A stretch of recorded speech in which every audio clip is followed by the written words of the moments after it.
Assalamualaikum warahmatullahi wabarakatuh. Perkenalkan, nama saya Renata Fani Yuniasita. Saya dari kelas 2023C dengan NIM 23051214104. Di sini saya akan mempresentasikan hasil jawaban dari pertanyaan soal-soal em, untuk laporan UAS testing dan implementasi yang sudah saya kerjakan. Di sini yang pertama yaitu tentang sistem informasi inventaris yang mengalami penurunan performa secara tiba-tiba setelah update-nya. Nah, buatlah analisis kemungkinan penyebab masalah dan susun langkah sistematis untuk mengidentifikasi maupun memperbaiki masalah tersebut. Nah, yang pertama yaitu kemungkinan penyebab. Nah, dari kemungkinan penyebab update tadi itu yang pertama yaitu query dari proses yang diupdate itu tidak efisien. Kedua yaitu penggunaan resource yang berlebihan karena banyaknya penggunaan mungkin eh, terjadi overload dari em, resource-nya. Terus incompatibilitas dengan library atau model tertentu. Contohnya kayak versi terbaru itu dari library pihak ketiga itu digunakan dalam sistem yang tidak kompatibel. Terus yang keempat yaitu perubahan dari struktur data atau skema database yang kemungkinan eh, kayak berbanding nggak lurus gitu loh. Jadi update yang dilakukan itu dapat memperlambat query yang sebelumnya cepat menjadi lebih lama. Yang kelima yaitu overhead dari fitur logging atau debugging. Yang terakhir yaitu masalah pada load balancer atau middleware. Nah, di sini konfigurasinya itu berubah-ubah atau tidak sinkron dengan middleware yang bisa menghambat request dari respon-respon yang diajukan oleh ribuan pengguna tersebut. Nah, di sini langkah sistematis yang digunakan untuk perbaikan juga atau identifikasi eh, bisa melakukan monitoring real time, memeriksa log sistem, membandingkan versi sebelumnya dengan versi yang terbaru, agar kita itu bisa menguji apakah masalah performa ini memang berasal dari update tersebut atau emang dari eh, banyaknya pengguna itu. Nah, yang keempat yaitu profiling dari aplikasi. Kelima yaitu audit query database menggunakan beberapa tools serta menambahkan indeks jika perlu dan optimalisasi query-nya. Yang keenam yaitu mengevaluasi library-nya. Ketujuh yaitu load testing menggunakan tools biasanya apt, Gmeter, Locus, atau keenam I/O untuk melakukan pengujian performanya. Dan yang terakhir yaitu kita mendokumentasi dan preventif. Nah, untuk yang kedua, bab kedua, yaitu atau soal kedua itu kita ditugaskan untuk merancang skenario pengujian beban. Nah, rancangan pengujian beban untuk aplikasi skala besar itu rancangan pengujian beban ini digunakan untuk mengukur seberapa baik performa dari aplikasi maupun web untuk menangani jumlah pengguna secara simultan yaitu ribuan. Yang pertama yaitu kita mengidentifikasi skenario penggunaan dimulai dari login, dashboard, pencarian, terus detail tentang konten-kontennya, pengiriman data, serta kokotnya. Yang kedua yaitu kita perancangan langkah merancang risiko eh, dari rekrutmennya, pemodelan trafiknya, desain scriptnya, lingkungan yang diuji, observability, serta eksekusi dan iterasinya. Yang ketiga yaitu menentukan pola beban yang digunakan seperti ramp up-nya, jumlah penggunanya dari 0 ke 5.000 secara bertahap atau secara real time, eh, steady state-nya, serta rundown-nya ketika pengguna itu tahap lock. Nah, yang kedua yaitu metrik penilaian yang dianalisis. Nah, di sini metrik penilaian dianalisis itu kita bisa menganalisis tentang kinerja aplikasinya, respon respon time-nya. Alasannya itu kita dapat mengukur kecepatan layanan dan kapasitas maksimum dari suatu aplikasi tersebut, keandalannya dari error rate dan rate risk circuit breaker trip untuk memvalidasi stabilitas dan penanganan kesalahan dari suatu web ataupun aplikasinya. Nah, yang ketiga yaitu sumber daya. Sumber daya ini bisa tentang hardware-nya yang digunakan untuk pengujiannya, yaitu untuk biasanya CPU-nya berapa, memori, koneksi COM-nya. Di sini untuk menemukan bottleneck pada host maupun podnya. Yang keempat yaitu database. Database ini metrik yang dinilai itu query, koneksi pool usage-nya, dan log-nya. Sering alasannya karena query database ini sering jadi penyebab lambat ataupun deadlock. Nah, lima itu jaringan. Jaringan ini road trip latency antar service, Australian 3D party error and latency. Di sini untuk menilai dampak dependensi eksternal yang terjadi pada pengujian. Skalabilitas, waktu processing pod atau VM autoscale serta utilisasi sebelum dan sesudah scale out-nya. Di sini untuk memastikan scaling terus efektif. Nah, ketujuh yaitu UX Synthesis Updates atau CTI untuk halaman utama digunakan untuk kita tahu dampak langsung ke usernya atau pengguna. Yaitu sekarang soal yang ketiga yaitu dalam proses implementasi sistem baru menghadapi resistensi dari sebagai pengguna utama, kita diminta untuk membuat strategi konkret berdasarkan pemahaman psikologis maupun teknis untuk mengatasi resistensi. Nah, pendekatan psikologis ini untuk mengatasi resistensi pengguna, kita bisa melibatkan pengguna-pengguna utama yang memakai web maupun aplikasi ini untuk dalam tahap diskusi maupun demo serta uji coba untuk sistem baru berkaitan dari sistem lama. Kedua itu memberikan peran bagi pengguna atau mereka dalam pengambilan keputusan kecil agar mereka itu merasa bahwa um, sistem ini tuh juga milik mereka karena mereka yang bakalan menggunakan sistem ini tuh secara terus-menerus untuk di perusahaan ataupun um, di perusahaan maupun pengguna web itu. Nah, ketiga yaitu menunjukkan manfaat sistem baru secara langsung terhadap pengerjaan mereka. Contohnya sistem ini tuh bisa membuat pekerjaan lebih efisien, lebih cepat maupun uh, input-inputnya itu lebih kesalahan itu lebih terminimalisir.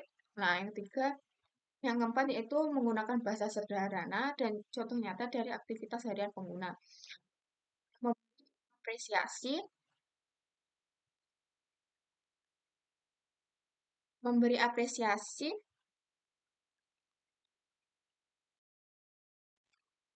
memberi apresiasi kepada dan beri pujian kepada pengguna yang berhasil mencoba-coba dan menggunakan sistem itu bisa berupa sertifikat ataupun hadiah-hadiah kecil ataupun berupa apresiasi lainnya yang dapat mengembangkan kayak kita bangga loh dengan eh, hasil hasil coba-coba kamu, hasil adaptasi maupun latihan kamu sendiri. Nah, yang terakhir itu menunjuk pengguna yang lebih adaptif sebagai role model. Contoh satu divisi ini tuh ada 5 orang. Nah, si A ini tuh kayak lebih maju. Jadi dia dia itu bisa menjadi contoh atau role model kepada teman-teman anggota anggota divisinya karena biasanya itu tuh lebih efektif kalau dari satu divisinya langsung nggak harus dari divisi TI tentunya. Pendekatan secara teknis. Nah, kita bisa memberikan pelatihan berbasis case nyata, membagikan materi pelatihan serta panduan ke dalam sesi singkat dan mudah dipraktikkan seperti FAQ, PDF, video singkat, seminar maupun atau infografis ataupun apa lain. Mempersiapkan tim support untuk pendamping yang bisa membantu saat pengguna mengalami masalah tentunya.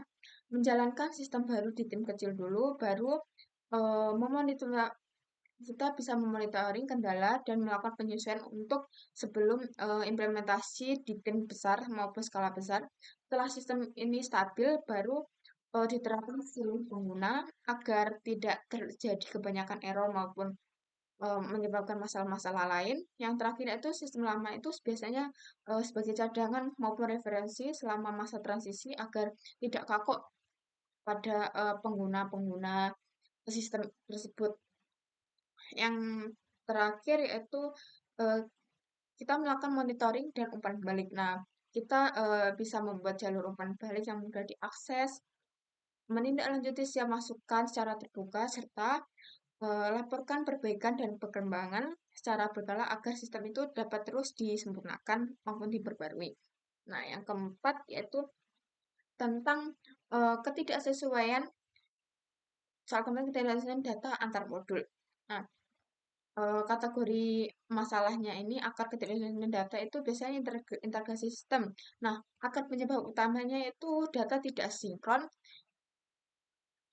serta service antar modul itu gagal. Perbedaan format dan standar data penyebabnya yaitu modul penyimpanan data dalam formatnya itu berbeda dan tidak ada standar validasi antar modul. Nah, yang ketiga yaitu ada redundasi dan duplikasi data. Nah, data ini disimpan di beberapa tempat tanpa konsistensi pembaruan. Jadi, data ini tuh bisa double-double. Nah, kesalahan manusia atau human error. Nah, input data ini tidak konsisten akibat kurangnya pelatihan dan ketidaktahuan pengguna dalam penginputan data. Masalah basis data atau middleware. Data tidak sinkron karena delay ataupun query antar modul itu tidak konsisten atau salah. Yang terakhir yaitu kurangnya kontrol dan log audit. Nah, perubahan data tidak tercatat dengan baik sehingga sulit dilacak penyebabnya.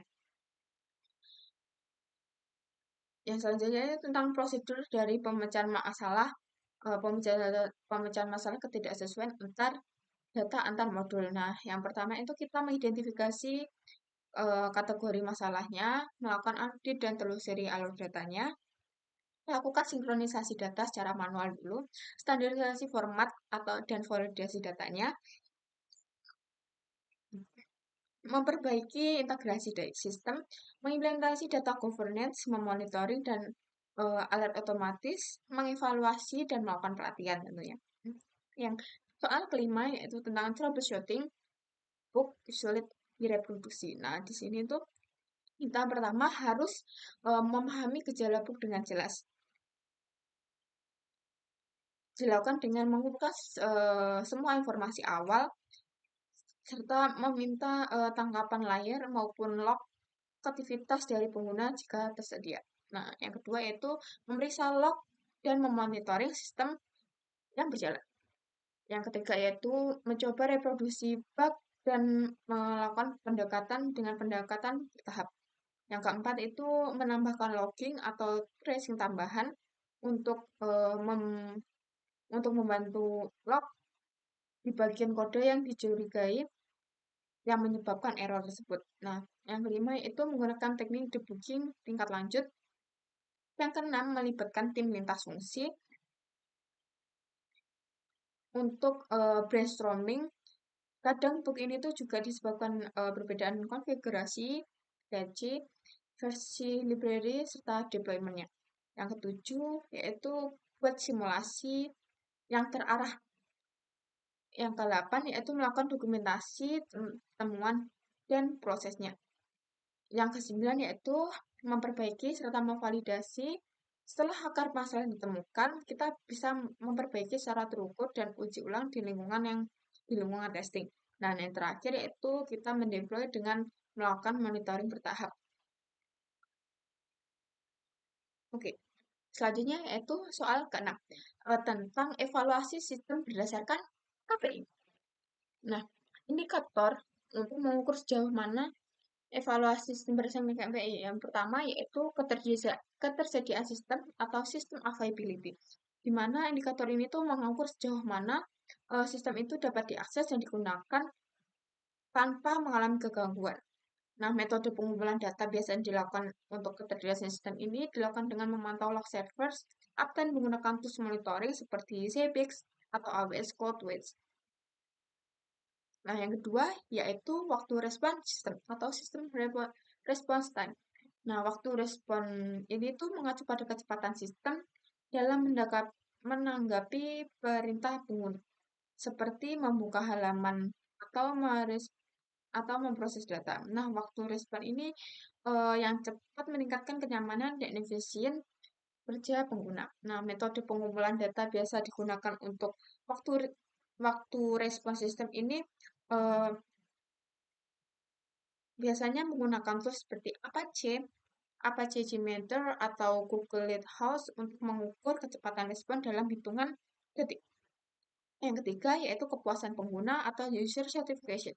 Nah, menunjukkan seberapa puas pengguna terhadap sistem berdasarkan pengalaman mereka eh, dalam mengoperasikan sistem tersebut. Nah, metode pengumpulan data ini biasanya dilakukan melalui survei atau kuesioner pada pengguna sistem yang menilai kemudahan pengguna, tampilan, dan keandalan sistem dengan menggunakan skala penilaian seperti skala penilaian Likert.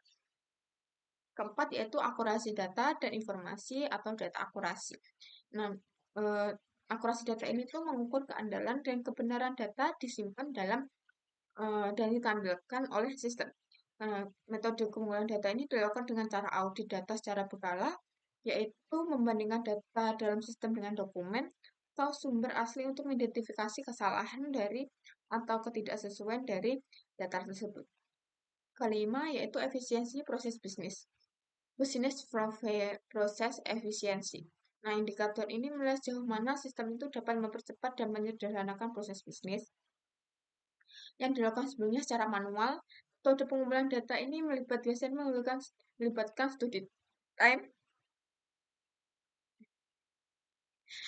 Nomor 7 yaitu tentang rancangan uji coba untuk pengguna. Nah, rancangan prosedur untuk user acceptance testing atau UAT.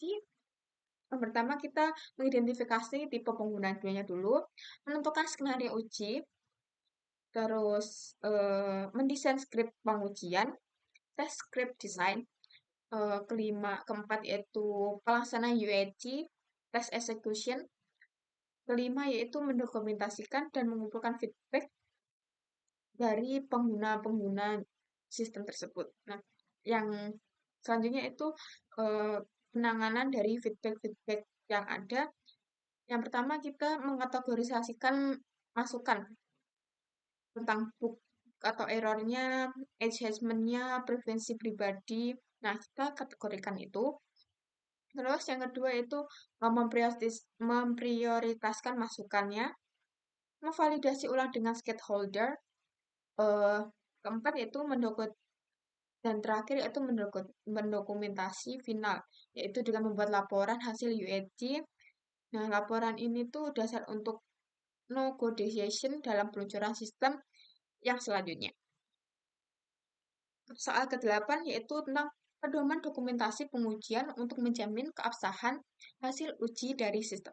Nah, yang pertama kita bisa menggunakan format standar agar mempermudah pengguna-pengguna itu mengisi kuesioner ataupun laporan laporan untuk pengujian. Nah, yang pertama ID pengujian, bisa isi ID pengujian, nama pengujian, tanggal, skenario, langkah pengujian, data input, hasil yang diharapkan, dan lain-lain. Yang sekiranya itu dapat mempermudah pengguna dalam melaporkan sistem tersebut. Nah, yang kedua yaitu lampirkan bukti nyata seperti screenshot, rekaman layar, atau log error maupun sistemnya. Gunakan alat dokumentasi digital. 4. Memvalidasi dari pihak kedua oleh pihak kedua. Yang kelima yaitu simpan dan arsipkan. Nah, semua dokumen uji itu harus diarsipkan dengan rapi dalam per modul maupun per skenario, dipisahkan antara hasil yang lulus dan gagal, diringkas dalam laporan akhir pengujian.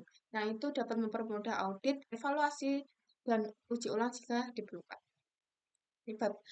Soal ke-9 yaitu tantangan dan solusi implementasi sistem informasi dalam transisi budaya digital organisasi. Nah, yang pertama kita menghadapi resistensi dari karyawan. Nah, solusi manajerial itu kita harus melakukan sosialisasi dan pelatihan bertahap.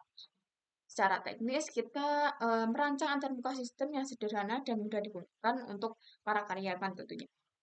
Yang kedua yaitu kesenjangan keterampilan digital.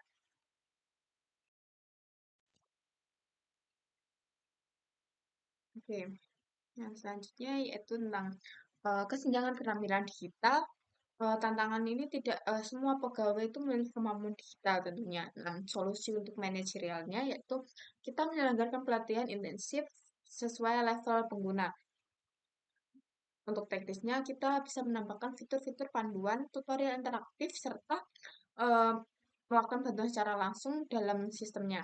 Nah, yang ketiga yaitu tanpa dukungan pimpinan, proyek kurang prioritas dan motivasi tim itu dapat menurun. Kita bisa melibatkan pimpinan dalam perencanaan dan pemantauan, serta dalam teknisnya kita bisa menggunakan dashboard laporan yang transparan untuk manajemen. Nah, yang keempat yaitu proses bisnis yang tidak sesuai alur kerja lama itu biasa tidak mendukung penerapan sistem baru secara optimal. Nah, kita bisa melakukan evaluasi dan penyesuaian proses bisnis yaitu atau re-engineering. Nah, kita juga secara teknis bisa menggunakan menyesuaikan sistem agar lebih fleksibel terhadap kebutuhan proses yang aktual dalam bisnis tersebut. Nah, yang terakhir yaitu atau yang kelima, keterbatasan infrastruktur teknologi. Nah, sistem ini tidak bisa dijalankan karena perangkat keras atau jaringan itu belum siap karena keterbatasan biaya maupun lainnya. Nah, dalam aspek manajerial kita bisa merencanakan investasi teknologi secara bertahap.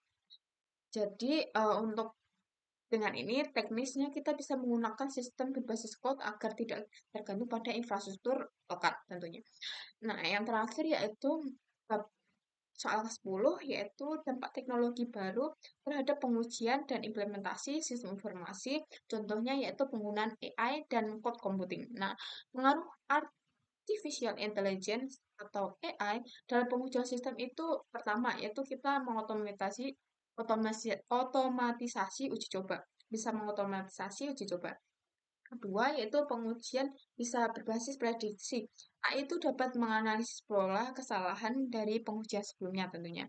Nah, dalam implementasi, mendukung bisa sebagai pendukung keputusan implementasi serta chatbot untuk pengguna itu selama implementasi chatbot AI itu dapat membantu pengguna dalam menyelesaikan kendala penggunaan secara real time. Nah, tantangan dari AI sendiri itu kita memerlukan data pelatihan berkualitas tinggi untuk hasil yang akurat tentunya.